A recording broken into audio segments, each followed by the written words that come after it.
Good evening and welcome everyone. Thank you for joining us on this chilly evening. I hope you're keeping warm where you are. Today we've got a Twilight Talk on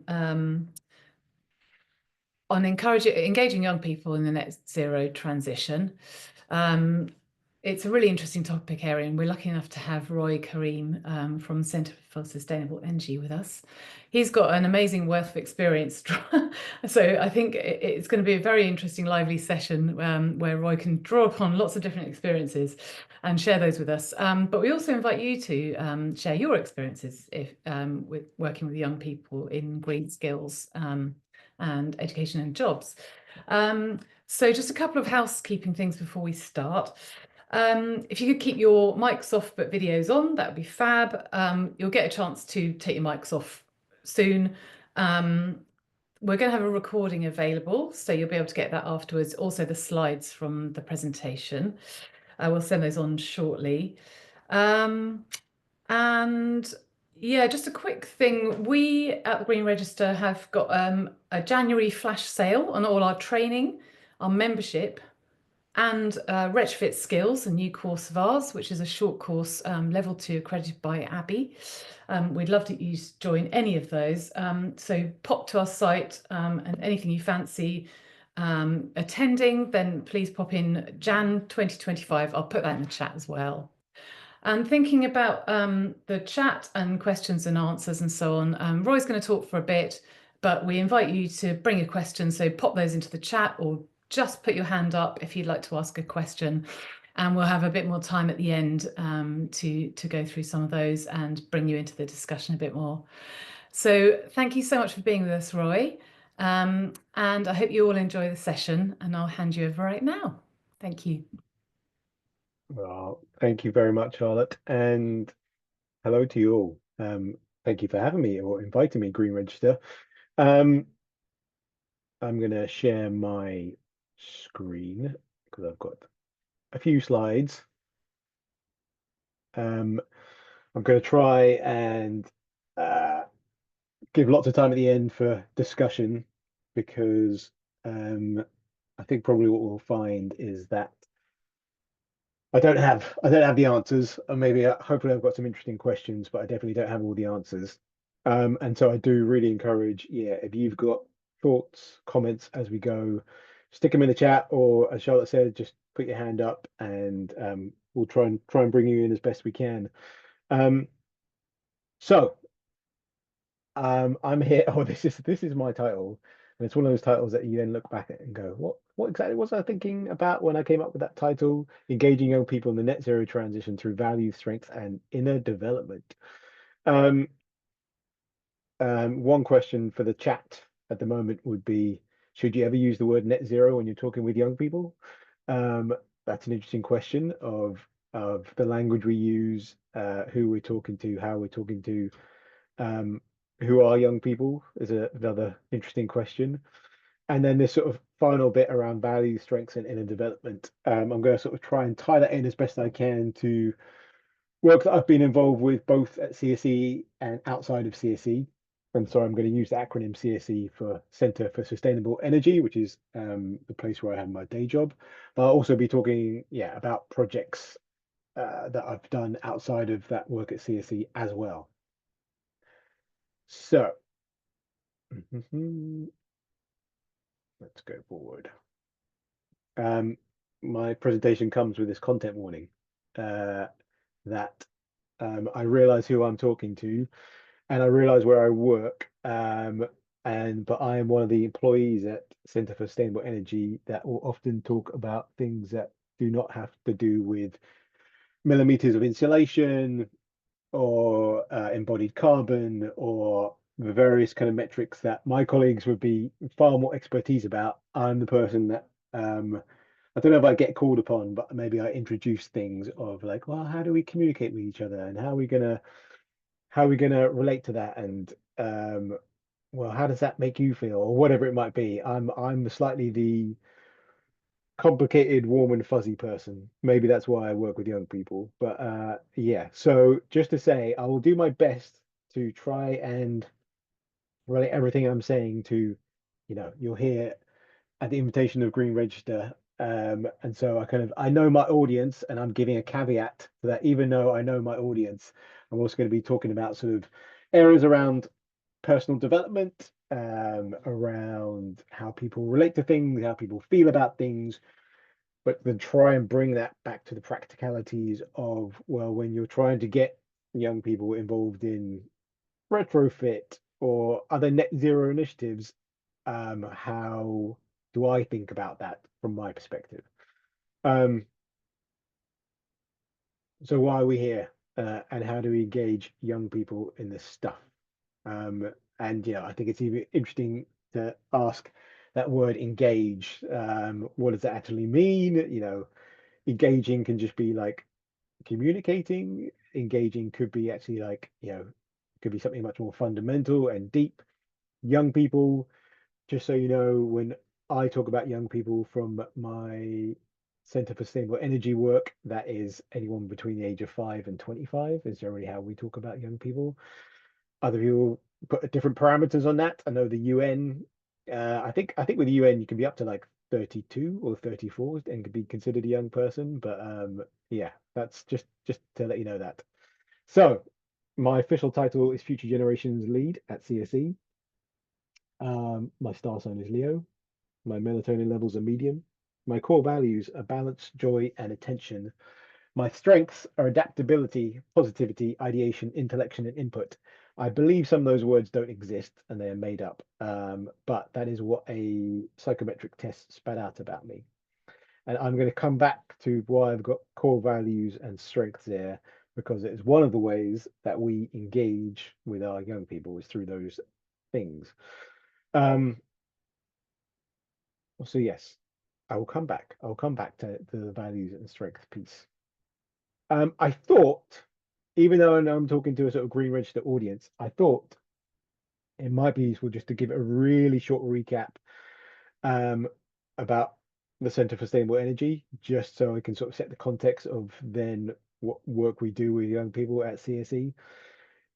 But just to let you know that I'll also be talking about some projects and work that we do outside of CSE. But some of you may be super familiar with our work, some of you may have never heard of us, but just so everyone's on the same page about who we are and the kinds of things that we do. Hopefully, this is just a useful sort of grounding bit. So, um, we began in 1979 in quite a similar political climate to how we are now. We've always been focused on energy, but then realize how inseparable that was from social issues like fuel poverty. Um, we used to, way back when, run things like co-ops, bookshops, an energy company, an insulation installer.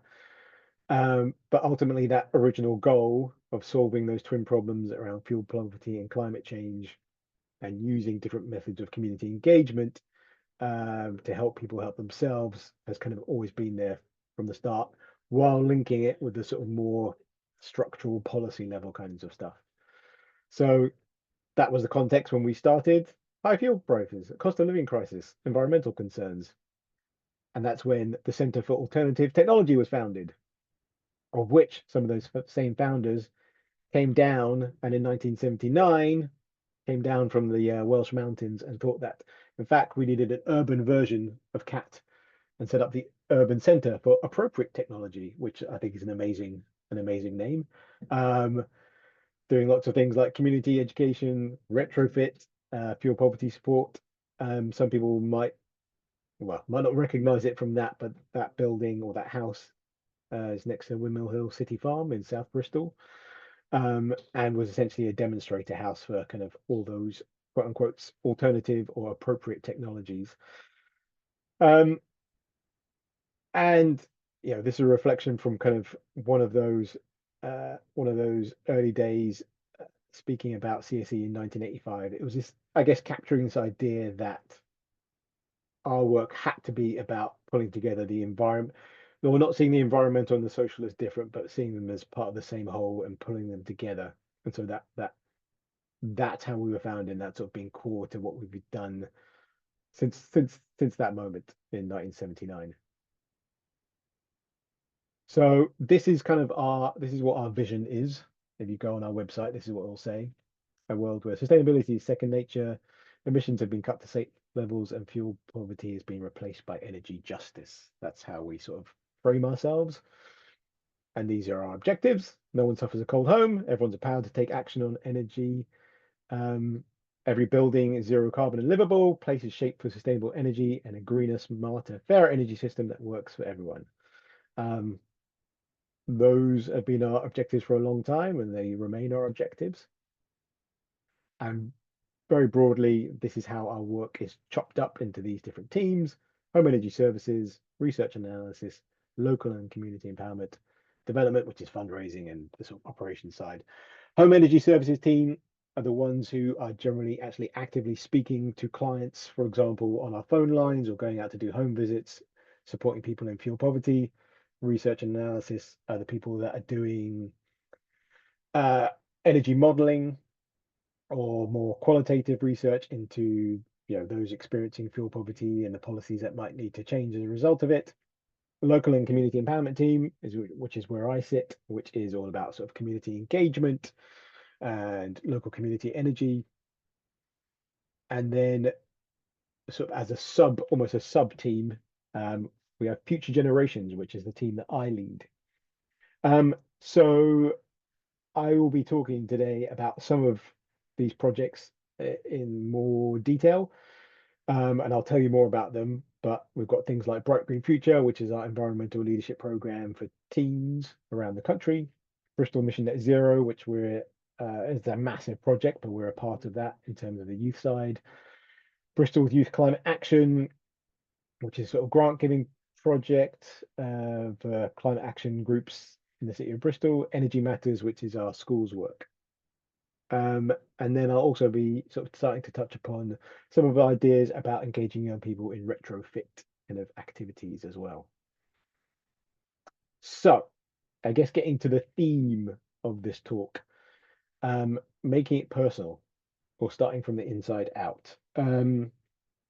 So why do I come to this? Okay, I guess it's good to always be upfront with your biases and your caveats in terms of that. This is personal for me in terms of I think this is personally a really interesting way into engaging people with conversations about things that are bigger themselves, rather than starting with just that bigger than self thing, actually to start with the person and then work your way outwards from that. I think sometimes our conversations around climate or net zero or many other issues go for the very big first, and then maybe try and relate it eventually down to the national level, the community level, and then maybe eventually get to the personal. I guess I'm advocating for the inside out version of that, and possibly saying that it resonates especially with young people or younger people doing it this way round.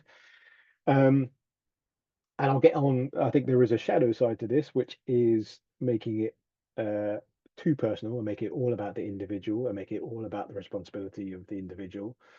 So there are caveats to sort of maybe this methodology or this way of working, but that's kind of one of the major themes that I'm going to be talking about this evening.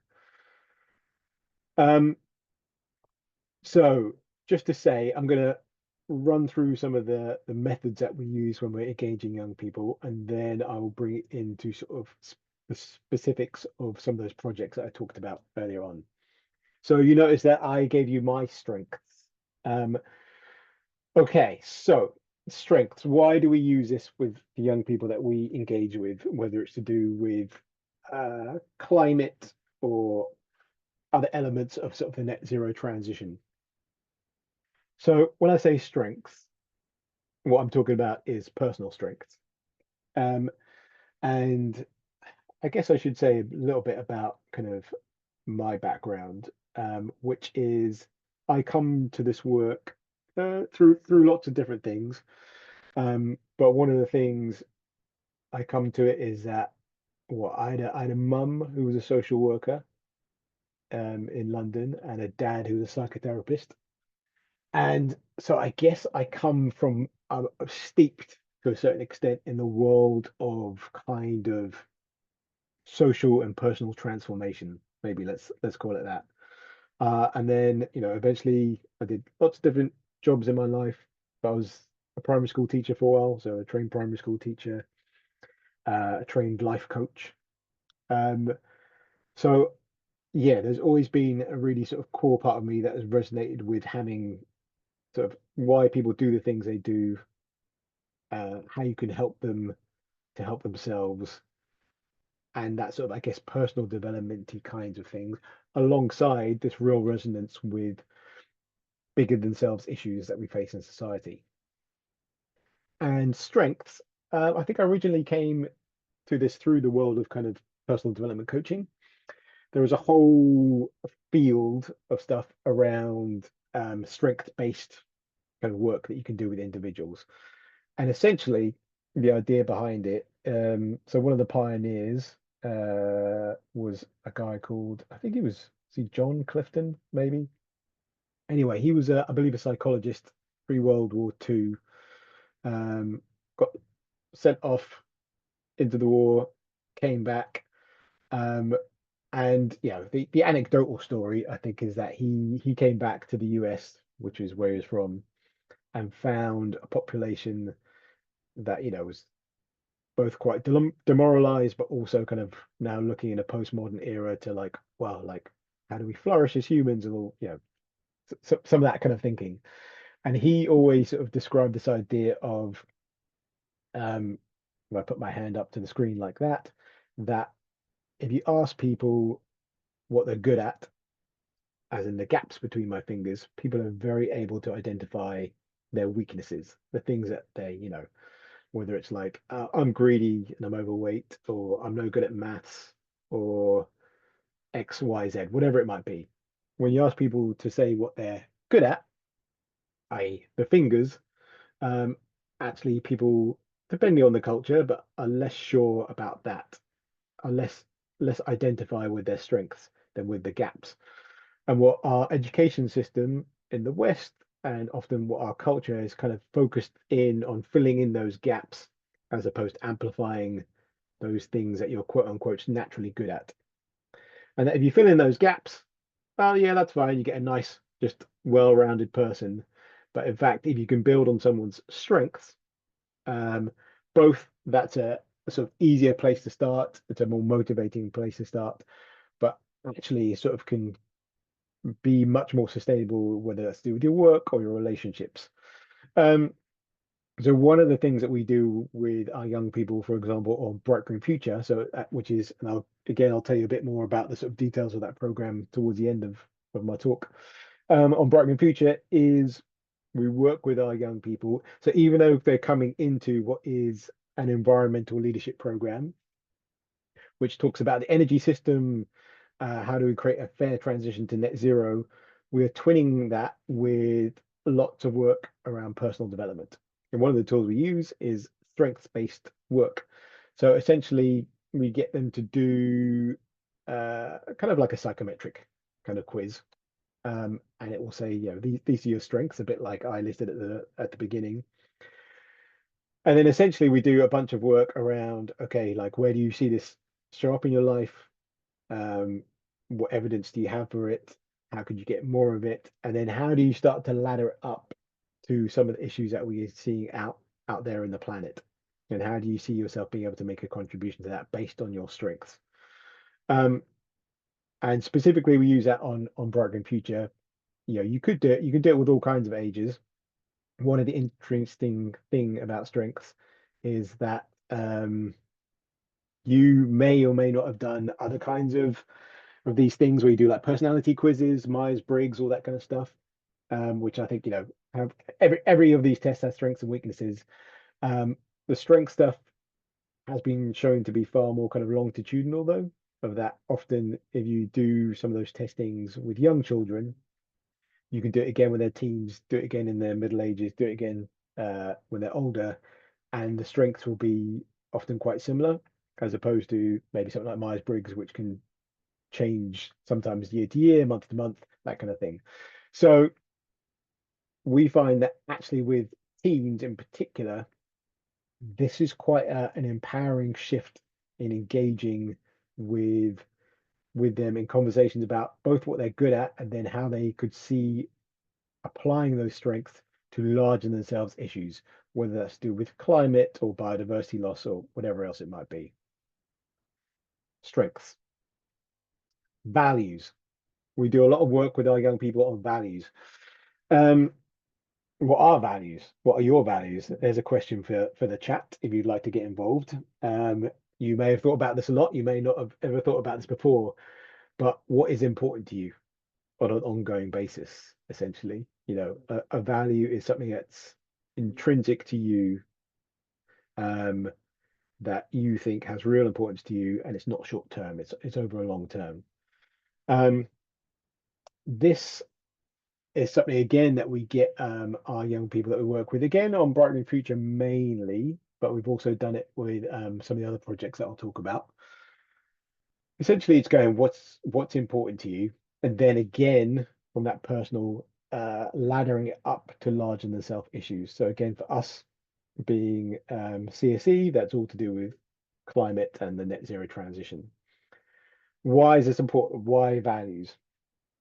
There's something called action commitment theory or action commitment therapy, acronym ACT, which basically, yeah, it's a psychological model that says if we can if we can work from a place where we're orientating around our core values, then we're going to be more fulfilled. We're going to be more likely to take action. You know, essentially, better outcomes will result if we're able to do that. But the first thing you have to do is the first bit of work, which is to identify, well, what actually is important to you. What are your values? Um, there's lots of other sort of work around communicating around values. How do you do that with climate change and those kinds of things?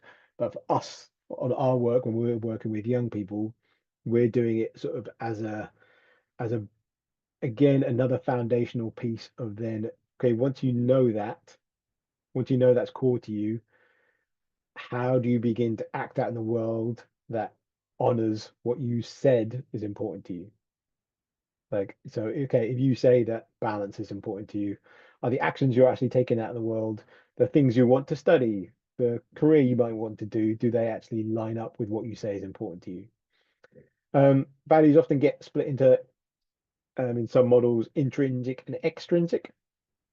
Um, intrinsic being things like joy, and extrinsic being things like maybe authority. People often, I think, put them into intrinsic are good and extrinsic are bad.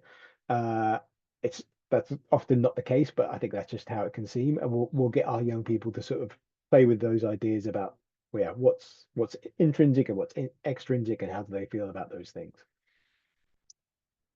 Um, So I guess a bit reflecting on what I was just talking about, how do we then, with our work about trying to engage these young people, how do we then make it more than personal? If we start with that personal element, how do we then tie it into the bigger than self? So again, specifically with work at CSE and other projects I work on to do with the climate crisis or the ecological crisis or whatever it might be. So I guess on that, I want to introduce you to something you may already know about, not this, the thing I'm about to show you after this slide, um, which started to pull together a lot of the thinking that I think we'd already been doing. And then it was one of those moments where you go, oh, someone's already done that thing I've been thinking about for quite a long time. Great. And they made a nice diagram about it. So this is the UN Sustainable Development Goals, which I think many of you would be very familiar with. I think in theory we'll have cracked these by 2030, so only 5 years to go. So the global goals for sustainable development, we use this often with our young people that we're working, as an introduction to the world of just sustainability in general. Um, there are lots of cheerleaders for this, there are lots of critiques around this of, and I won't get into that, but I do think it is a useful starting place. And in fact, how we start with some of our teams when we're working with them is we will have these cards from like we'll have each of the goals on a laminated card, and we'll throw them down on the floor, and we'll say, okay, make a line of them from most important on that side of the room to least important on this side of the room. Off you go. And then they'll sort of, yeah, start to work around them and try and go, yeah, okay, uh, okay, no poverty or zero hunger. That's the most important. And then, and they're doing this as a group, and they're sort of, having a debate about like, and this might be obvious, but obviously the answer is you can't really rank them, as in they're all tied in together. It's a system level kind of thinking thing. They're all interconnected. Um, you can't really put clean water above zero hunger, uh, or you can, but that everything is sort of so interdependent that it doesn't make sense to have a linear view of it. It has to be sort of a networked view of it. Um, so for years we've been using sort of this as our sort of template introduction to the world of sustainability.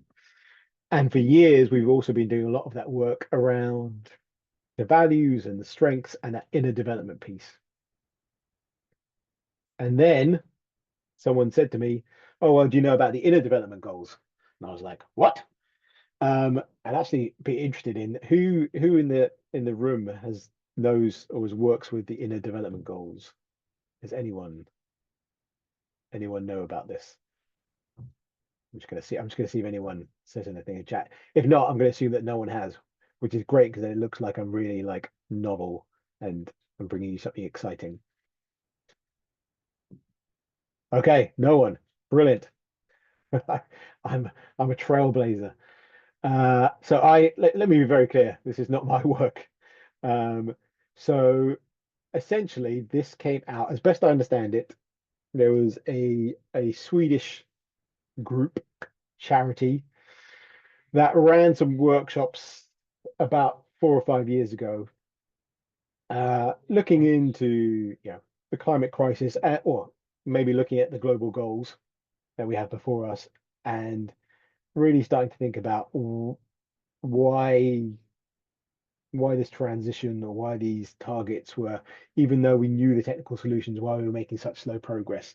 And obviously there are many reasons, but this always makes me reflect upon a quote by Gus Speth that I often use when I'm giving presentations. And Gus Speth was an environmental advisor to, I think he was the first environmental advisor in an official position to any US president, and that president was Jimmy Carter, who recently died. So Gus Speth was an environmental lawyer and advocate, and I'm going to paraphrase a quote, but he essentially said, "I used to think there were three major environmental problems in the world: climate change, biodiversity loss, and ecosystem collapse. And I thought that with 30 years of good science, we'd be able to address these. Well, I was wrong. The three biggest environmental problems are greed, apathy, and a lack of hope. And in order to address that, we're going to need a spiritual and cultural revolution, and scientists don't know how to do that." End of quote. So essentially, what he was getting at was this idea of that we technically know how to kind of solve most things in terms of what we see before us on these global goals. Yes, we might need some unicorns in terms of carbon capture and storage. There might well be some new or fusion or whatever it might be, but most of these things actually come down to personal behavior, and personal behavior could also be to do with policy behavior and governmental behavior. Like I put all of those in the same bucket. So this group in Sweden came together, had a bunch of discussions, and came up with something that they called the inner development goals, which they subtitled Transformational Skills for Sustainable Development. So sorry to put a lot of text on the slide, but essentially they said that there was a blind spot in order to create this sustainable society that we would like. We've got all this knowledge about the climate crisis, poverty, public health, and it's all there in the SDGs. However, we seem to have an undeveloped capacity to deal with our increasingly complex environment and challenges. We have a vision of what needs to happen, but progress towards this vision has been disappointing. There's technical solutions and public policy, which comprise the majority approaches today are insufficient on their own. So they were like, what what states should we be able to create internally within people in order to catalyze and get to a place where we can achieve something like the Sustainable Development Goals? And this is what they came up with. Um, there is nothing, I guess the caveat, there is nothing new here. Like there is nothing radically new here. Um, but they put it into these five themes: being, which is around relationship to the self; thinking, which is around cognitive skills; relating, around caring for others and the world; collaborating, around social elements; and acting, how do you actually enable that change? Um, if you go onto the Inner Development Goals website, there is long reports about all of these things. You'll see that under each of these, there are subsets of different skills. And then within that, there's like many more elements, and I'm not going to go into all of it. And like I say, there's nothing radically new here. All it is essentially giving a frame to lots of existing thinking.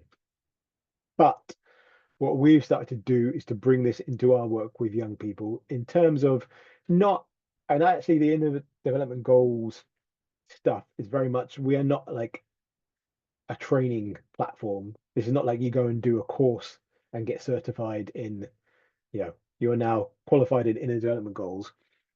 It's more about if you were to think about these different areas and how you might encourage them and whoever you're interacting with, how would you start to do that? And a lot of it, I would say, in a lot of work that we do and have done, we touch upon a lot of these things already. But sometimes it's really nice to just have that lens or that framework to bring a little bit of clarity around it.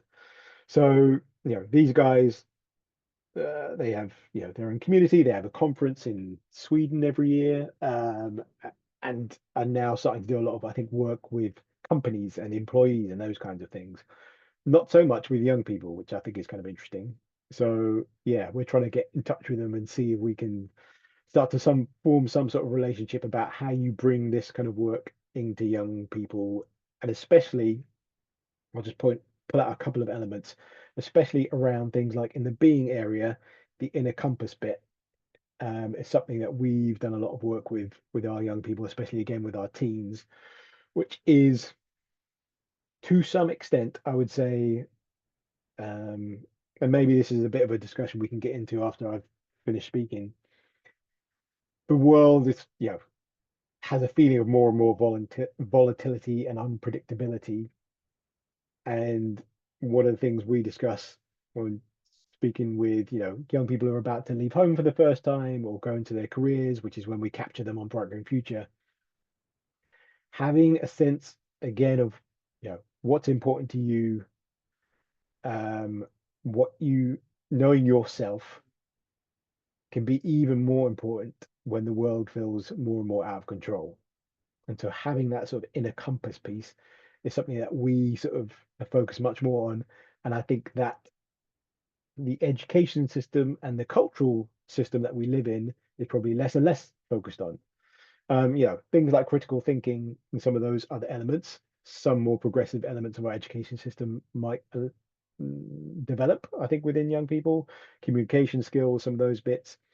But yeah, some of those relationship to self ones in that first column, I think are sort of sorely lacking for a lot of both our formal education systems and our non-formal education systems. Okay, so grounding this a little bit in practice. So within CSE, Bright Green Future, I'm going to talk a little bit more about. Bristol Mission Net Zero is a program. It's a beast of a sort of program of work with lots of different project partners. But CSE is involved in the youth engagement element of that, and that's essentially working with, Bristol Mission Net Zero's whole raison d'etre is to create an enabling environment for the net zero transition in Bristol. Like, how do you create the enabling conditions for a fair transition to occur? Our bit of that, or my bit of that, is to do the youth engagement work around it. And so what we're doing is we're working with youth clubs, youth centres around Bristol, working with youth workers to work with both the youth workers themselves and the young people that those youth workers work with. Um, Essentially, it's just starting to have conversations around, and we do not use the term net zero, but have conversations around what would your place look like? What would your city look like if in the future? And what would you do with it? And starting those conversations. And then what we're also doing is running what we're calling what are we calling them?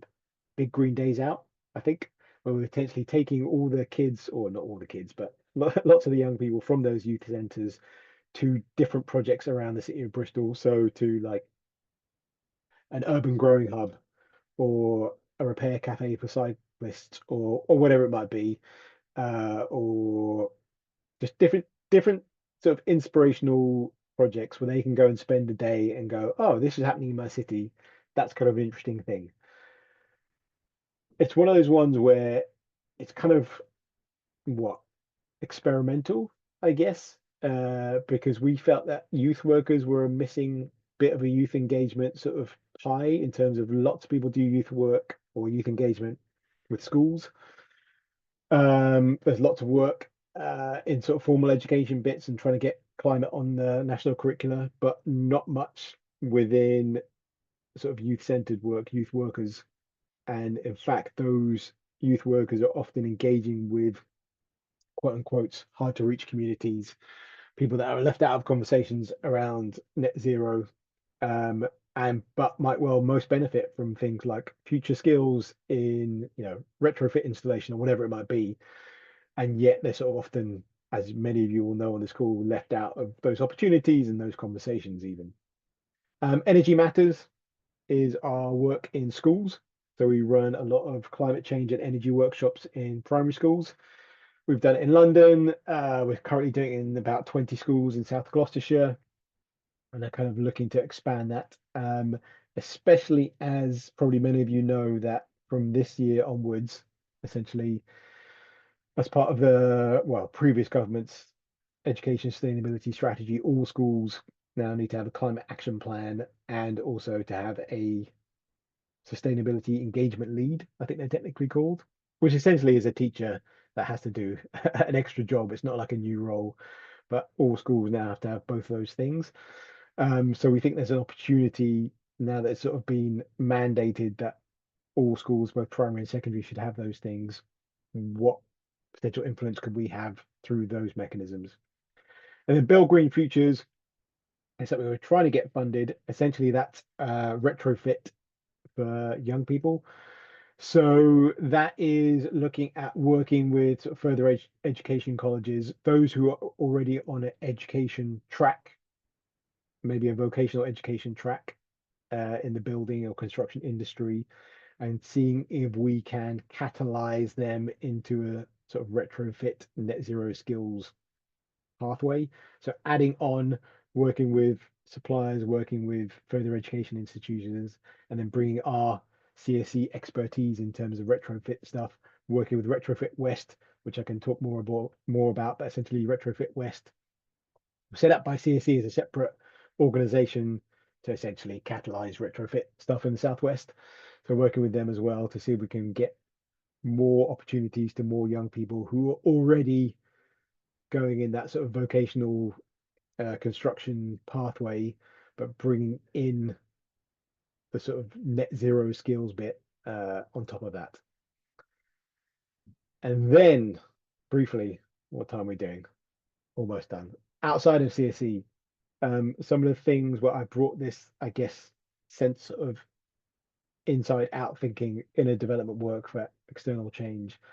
I was involved with a program called the Black and Green Ambassadors for Bristol. So the Black and Green Ambassadors, I'll touch more upon shortly.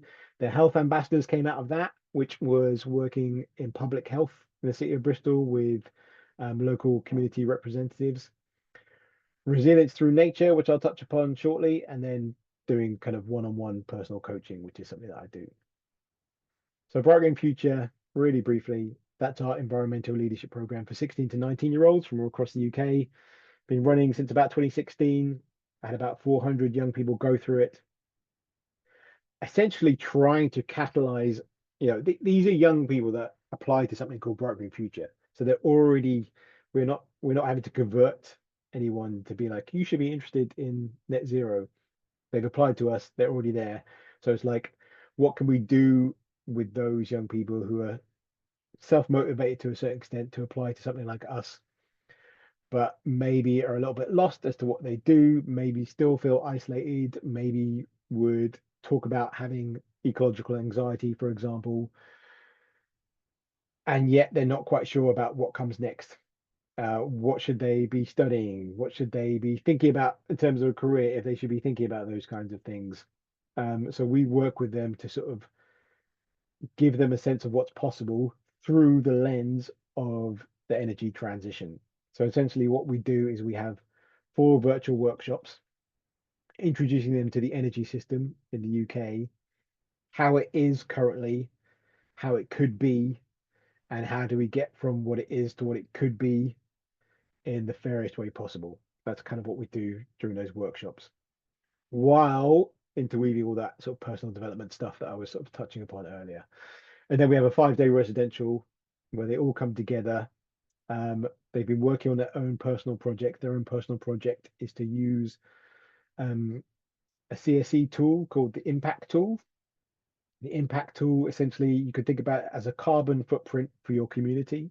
So if you've never seen it before, I can, by the way, any of these things I'll put links to when we send around the slides. You can have the links to all this stuff. But essentially, the Impact Tool, if you're a parish or a council, you can, well, anyone can use it, but it's for sort of parish level, council level, local authority level. And essentially, you put in your area and then it spits out the data, the carbon emission data for that area, and then breaks it down into different categories. So what our students do on Bright Green Future is they look at their own community, look at the carbon emissions and what are the largest carbon emitters in their community. And then on the residential, we bring that all together and start to think about how could we start to impact that in their community. Um, so that's Bright Green Future. Um, yeah, it's been my honor to run that since it started back in about 2016 up until this point.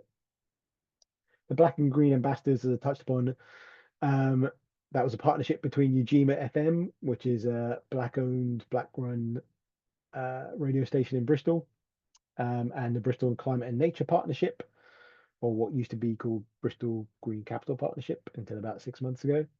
Um, I was part of it in its new version, which ran between 2020 and 2023. Um, we did a bunch of different things. That photo is me and Olivia, my fellow ambassador, at COP26 um, in Glasgow, where we got invited to go and speak on stage. Um, and the reason I brought up Black and Green Ambassador is not because it had so much to do with youth, as although as young as Olivia was, she probably actually she did count as a young person, I think, probably when I was working with her.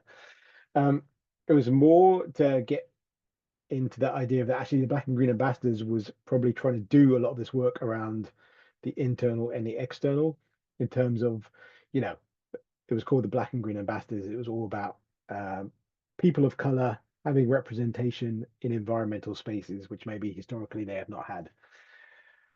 I think really interesting, and a really interesting project and program.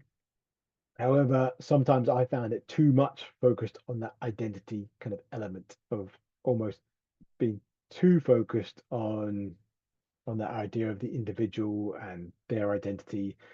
And in fact, sometimes I think we got into really interesting conversations around like what's what's useful when talking about someone's personal identity and what's not useful. And Black and Green Ambassadors was actually really a really good forum for being able to do that. We did that through doing our own personal research, through a radio show that we had every month on Ujima FM, and through doing a lot of like community outreach work. Apart from the fact that we started in September of 2020, we were just about to go into our second lockdown. So actually, a lot of those outreach events were curtailed by the fact that we weren't actually able to get out and about in person. And then finally, and then I hand over to you, audience. is this. So this is a program with young people, which I ran outside of CSE, called Resilience Through Nature. I'm not going to play the video. It was just a way to show you an image of it. There is an amazing film about it by a brilliant filmmaker. Again, you can have the link to that film.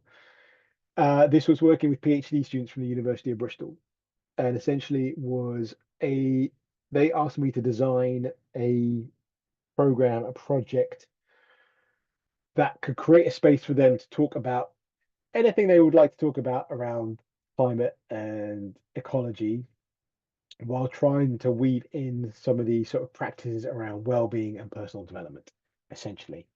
Um, and so we would meet. It was a 6-month-ish program. We would meet once every 2 months in an outdoor green space in Bristol. And essentially, I would lead them through a bunch of kind of different practices around exploring their connection to place and space, and then also invite them to bring their own reflections. And yeah, it was a really magical experience. It probably did a lot of what I've been talking about, as in it was both working with young people, but it was also trying to do that weaving of talking about net zero, but through a sort of personal development lens. So, does this fluffy thinking work for a retrofit?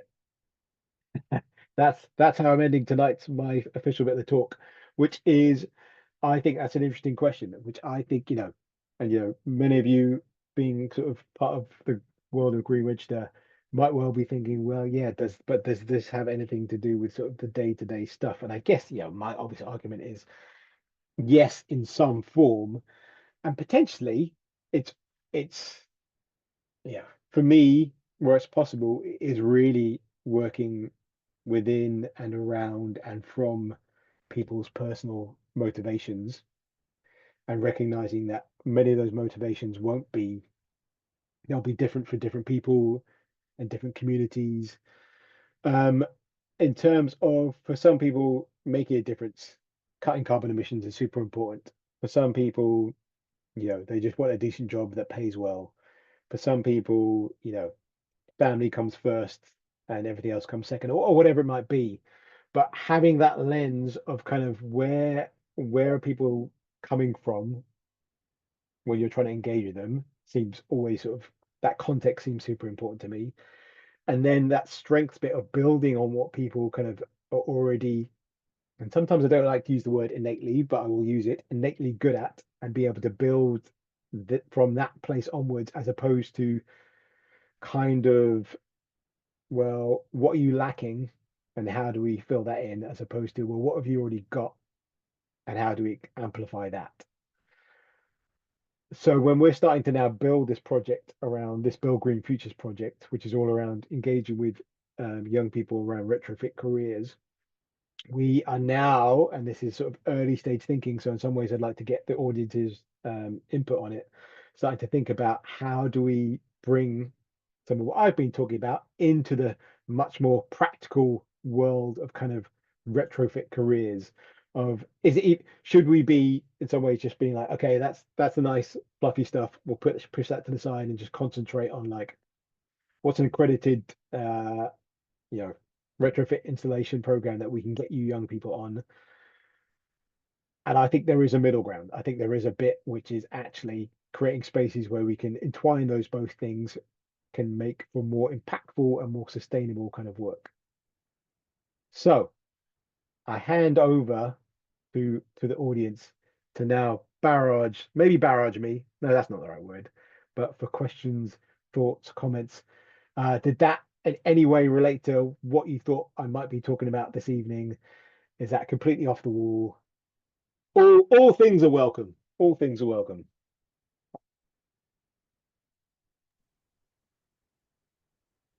If anyone wants to put their hand up, just go to the react button at the in the toolbar and you'll find a hand there. Otherwise, pop a question or a comment into chat or just shout out.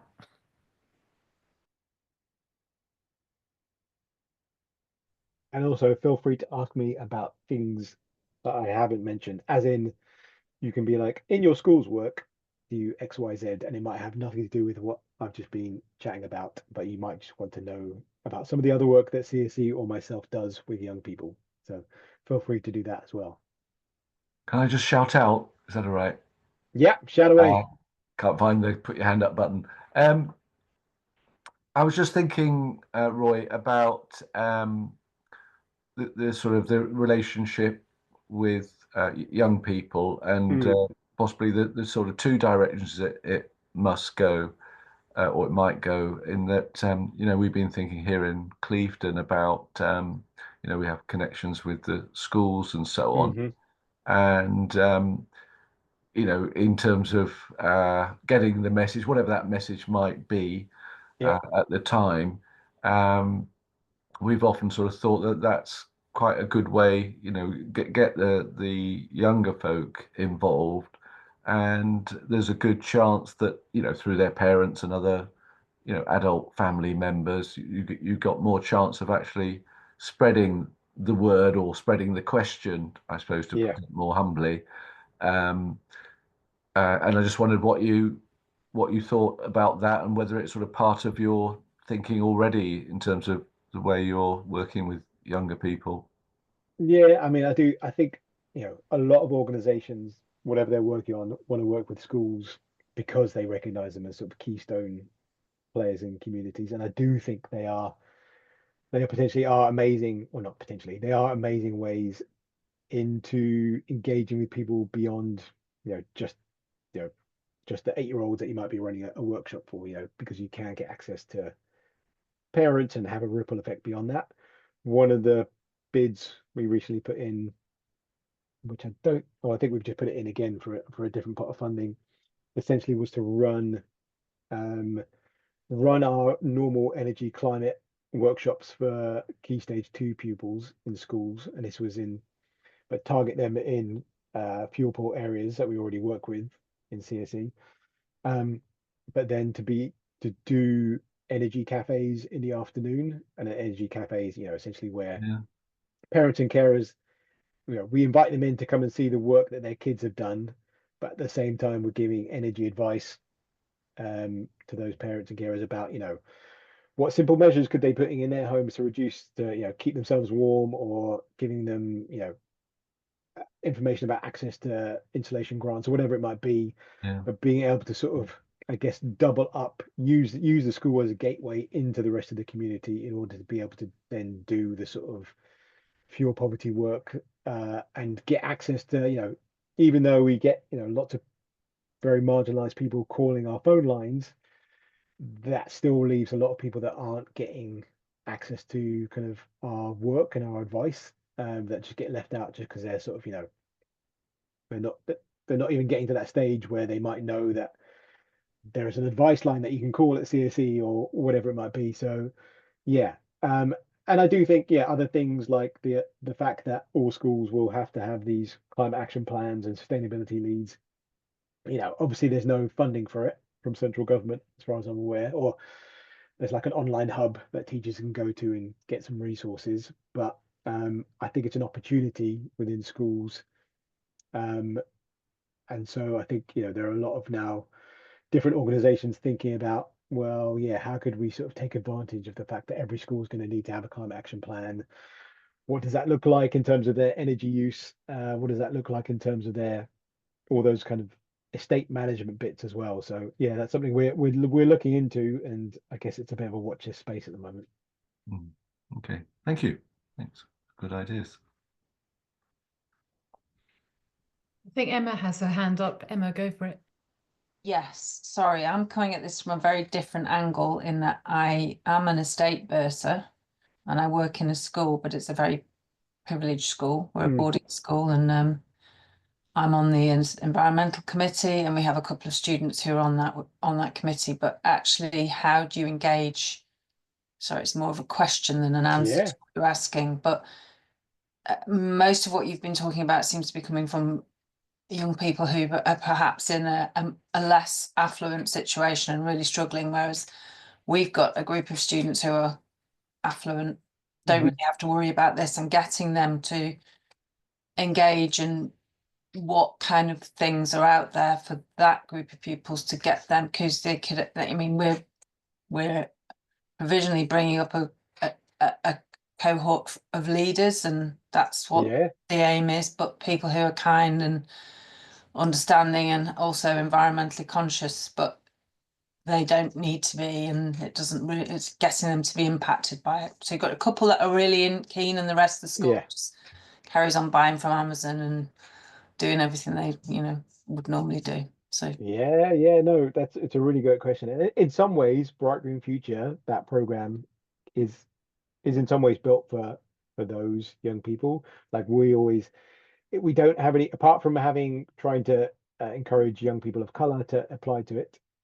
Um, there's no targeting, which means that we do often get pretty high achieving, self-motivated 16 to 19-year-olds applying for the program. It's free, um, which is, I guess, that does encourage some sort of equity, but that means you do get those. I guess one thing I guess I'm trying to get to is that you can get the impression, and I think you're talking, what you just said reflects this, Emma, is that because of the school strikes, because of Greta Thunberg, there's an impression that all young people are into climate and they're fighting for climate justice. And when we talk to our young people that are on Bright New Future, they're like, nope, I'm still like the weirdo in my sixth form that kind of cares about this stuff. And yet that's not often the impression I think you get from the sort of the cultural lens. It's that they feel often quite still kind of isolated when they hit the real world, as opposed to sort of, yes, all about these things. And so one of the things that we're kind of looking at is that I've got another question for you. You can put your answers in the chat, which is, do green skills exist?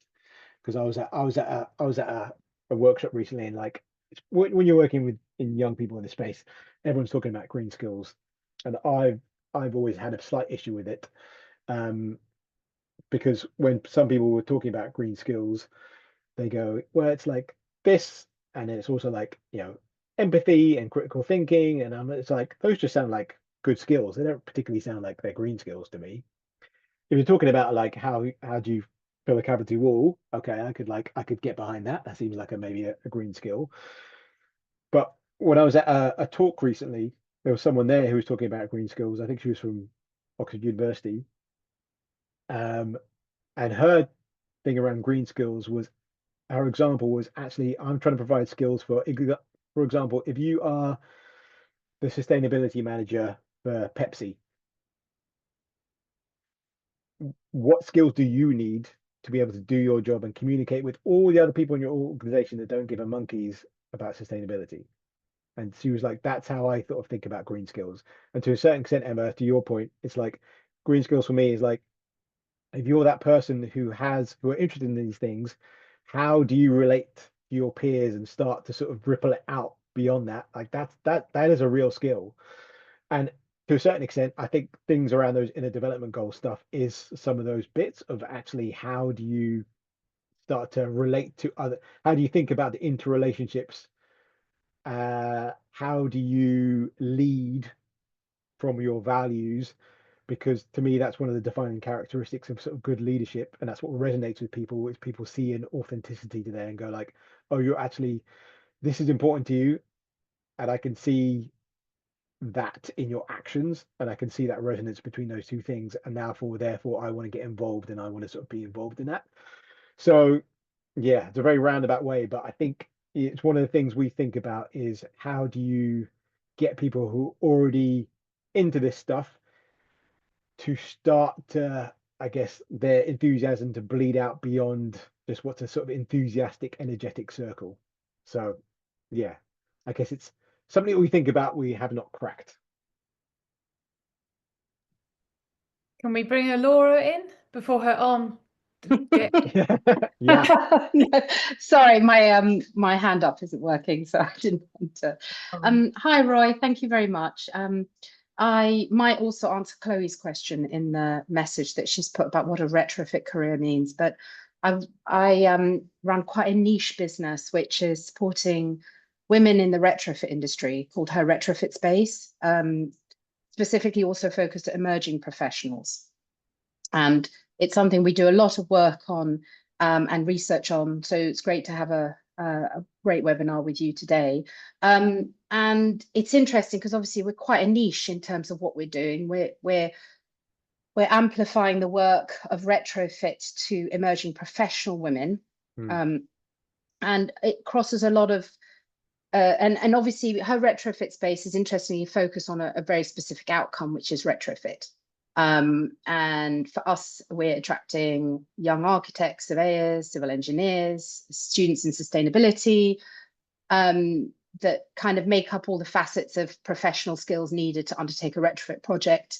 And then obviously our avenue is looking at everything from, so I'm a mentor for Girls Under Construction, which is a great organization, specifically for underrepresented women in the construction, young emerging professional women, construction industry. And one thing we find is we find very specific challenges for women. So challenges in career pathways. We tend to attract a lot of emerging professionals who are already in the construction industry, but pivoting into retrofit. So interestingly enough, we find that the sustainability, purpose-driven aspect of that is a great pivot reason for a lot of professions in construction. So we find even young architects going, there's a sustainability message missing in the work I'm doing, but I don't know where to start, don't know what training to have. So just answering Chloe, what does a retrofit career look like? For us, it's young heating engineers, young trainees, architects, surveyors, civil engineers, right down to the tradespeople. We've line plasterers, women starting in the trade in different aspects, all working towards retrofit, being the kind of decarbonisation of our current housing stock. Yeah, so it's really interesting to talk to people always from different aspects, because we've got a lot of challenges we definitely don't have the answers to. But we do know that women need a lot of specific support throughout their career path. Hence our platform is there. We have a mentorship system, and we make sure they get access to the best training without finance being a caveat to their personal growth. We've done a lot of research on women also struggle with wanting technical roles, but often being put into soft skill roles as well, and how that looks. But fundamentally, we're coming from the perception that already women in this area are interested in sustainability or net zero, but they don't quite know how that looks. But one luxury we have is that we're very skills focused. So fundamentally, it's about helping women find that skill, that role they can play. But also retrofit's a tricky one at the moment. One thing we're struggling the most with is we have an approach from a lot of women who might not necessarily be in the construction industry, but want to know what their part could be in retrofit. And a lot of the training paths require a certain level of understanding. Architectural technologist, for example, architecture surveyor. So we're trying to help navigate how could that look for people who may not have that, because we have such a big workforce skills shortage. Loads to cover, but thank you very much. I don't think I have a specific question, to be honest, because we've got that's all right.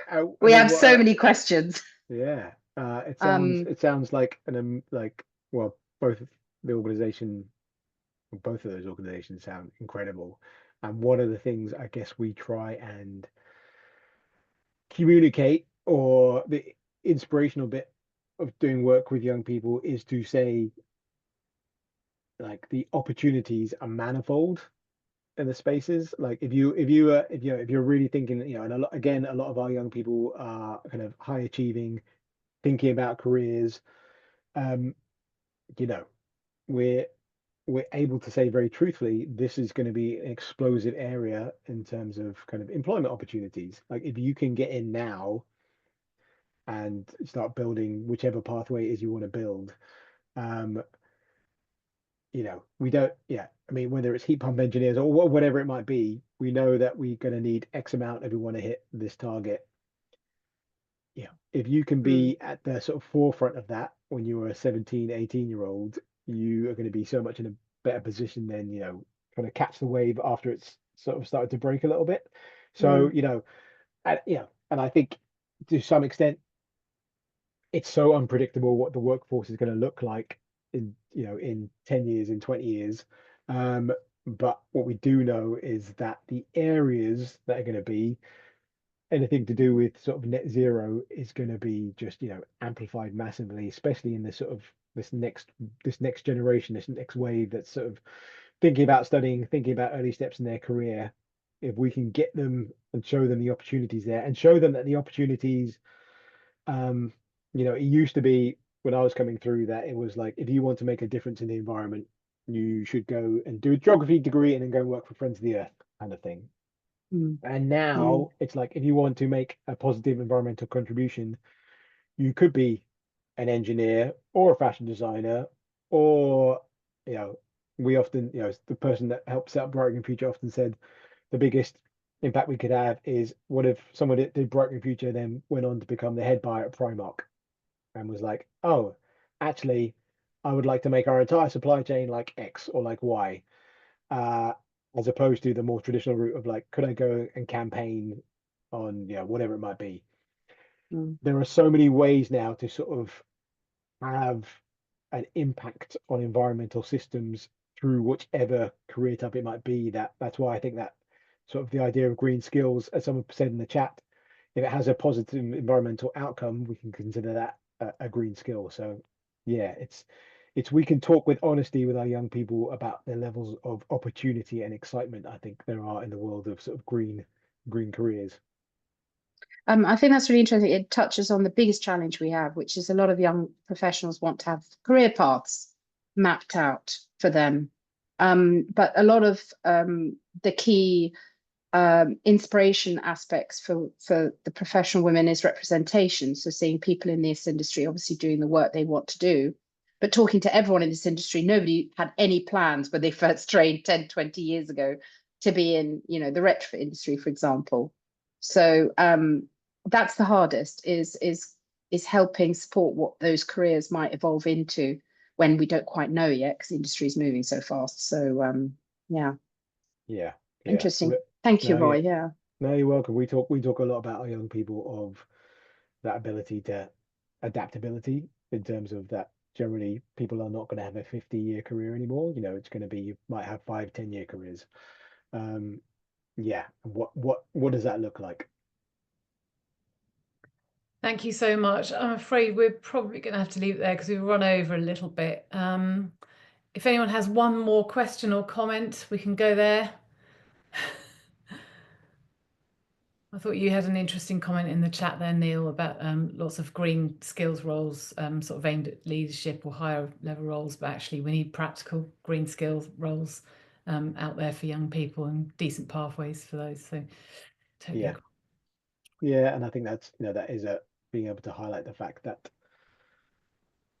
to a certain extent, I think the biggest increase in quote unquote green skill stuff will be not in the leadership kind of bits, will be actually in those other spaces, but it's about how do you make that as equitable and fair as possible, so that actually people can take advantage of that and it sort of doesn't ingrain further inequalities, but actually provides opportunities for those who most need it, I think. Yeah, let's get some social mobility in there as well.